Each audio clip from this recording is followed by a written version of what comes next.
Oh, good luck, mate. In 1983, Cliff Thorburn made the first ever maximum break at the World Championships. Oh, wonderful. But first, we have to go back a bit, because what we need to look at took place before this break even started, and it involved the previous shot from Terry Griffiths.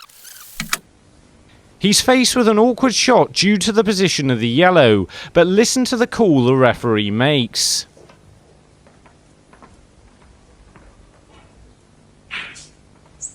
Foul, Cliff Thorburn, 4. Despite being able to see almost all 15 reds, no miss was called, and this wasn't unusual for the time, where the miss rule wasn't implemented so strictly, and believe it or not, this would have been considered a reasonable attempt. Foul, Cliff Thorburn, 4. You see, the rules of snooker are nearly perfect. If a ball enters the pocket, the referee calls 1. If the cue touches the ball like that, the referee calls foul.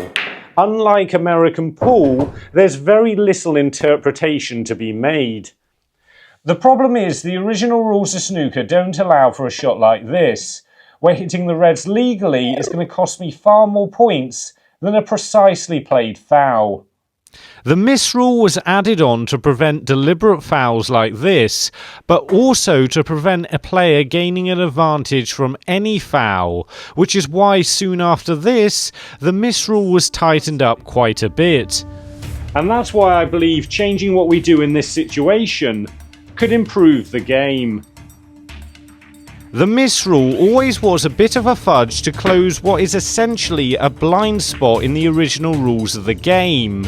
It takes quite a long time to put the balls back, it's difficult to understand, and it's one of the few parts of the game that's actually down to interpretation. As you've already seen, it's been altered in the past, but I think we can do something even better, and I think that something is this. After a player fails to make contact with the ball on, the referee will call foul, miss, as usual.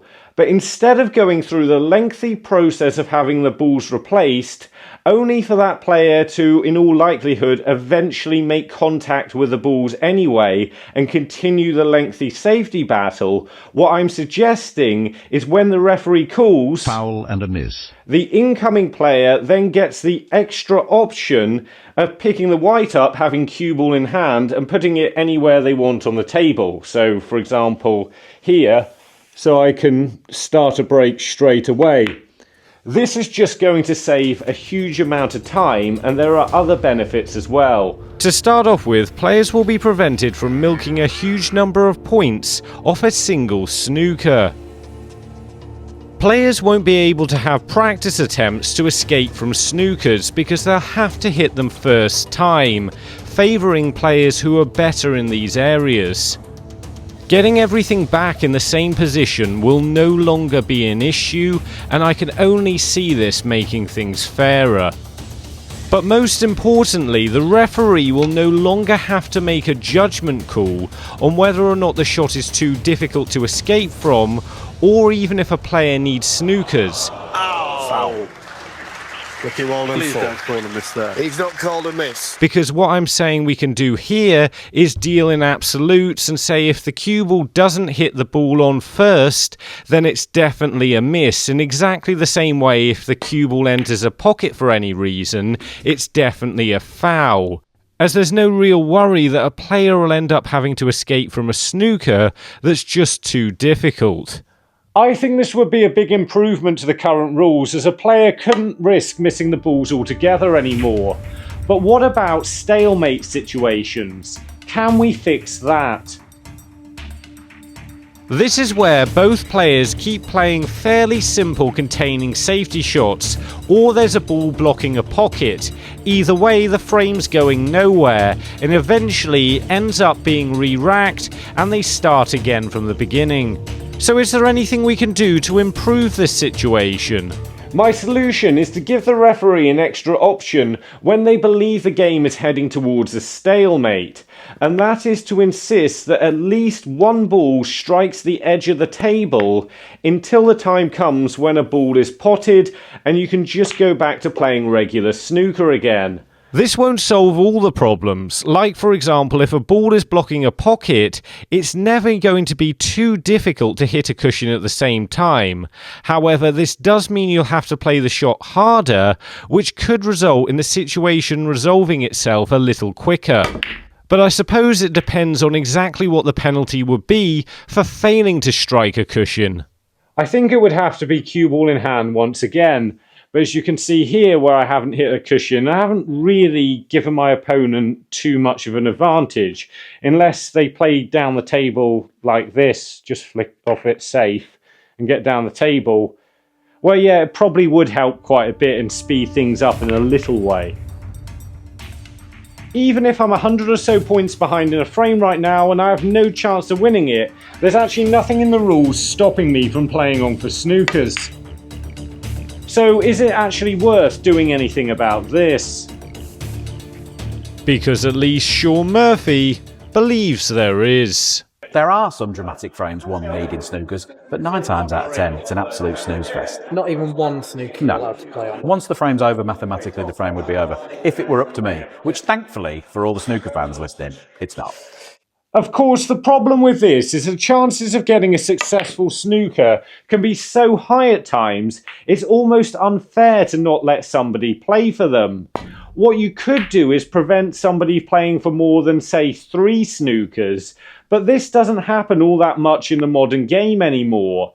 And the games that go on for far too long are where a player is just playing on for maybe 1 or 2 snookers, and I don't think this should be stopped. So with this one, I say we carry on playing for snookers, and we don't worry about the game being slowed down, at least like this. But can we find a way to eliminate slow play in general? Slow play is normally a tactical decision with the intent of knocking an opponent out of rhythm and affecting their performance, and that's why World Snooker have been taking steps to avoid this, where players with an average shot time of over 30 seconds are officially warned. But is there anything else that can be done? You might expect me to suggest introducing a shot clock at this stage, but in fact I don't think that's a good idea, because it would make the game far harder to organise and referee, especially at a lower level. Instead, I think the solutions we've found already are going to speed the game up quite a bit. There should be less containing safety shots and more attacking safety shots because of the rules I've suggested surrounding the re-rack.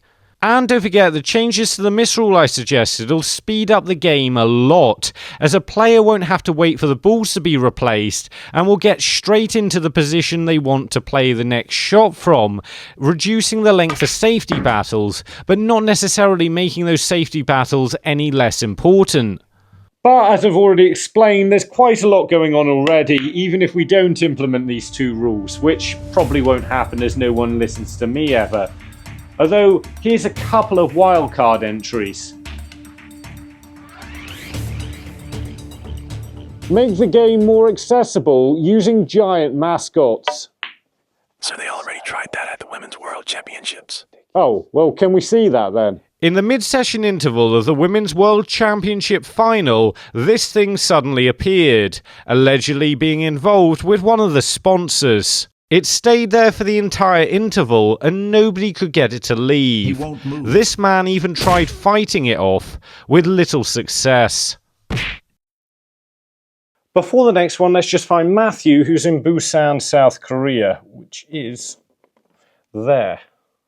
This one, however, is a little bit sensible. You know that golden ball they use in that tournament so you can make a 167 break, possibly? Well, what if they have that, but keep the ball there the entire frame instead of taking it away as soon as a 147 becomes impossible? The clearance is fairly straightforward for the top pros these days, so why not make it a little bit more of a challenge? And if it was worth 20 points, that would mean the frame would be less likely to be over before we get to the last ball. Don't know what I'm going to be able to do with it from there though. Probably have to double it. Let's see if I can get this. I have to be back into this left hand pocket as I get the double kiss. Nope, nowhere near it. Oh well, if you want to know a bit more about snooker, have a look at these 2 videos. And remember, don't just watch, play, and make the commitment to becoming a better player by subscribing to the channel and visit the website.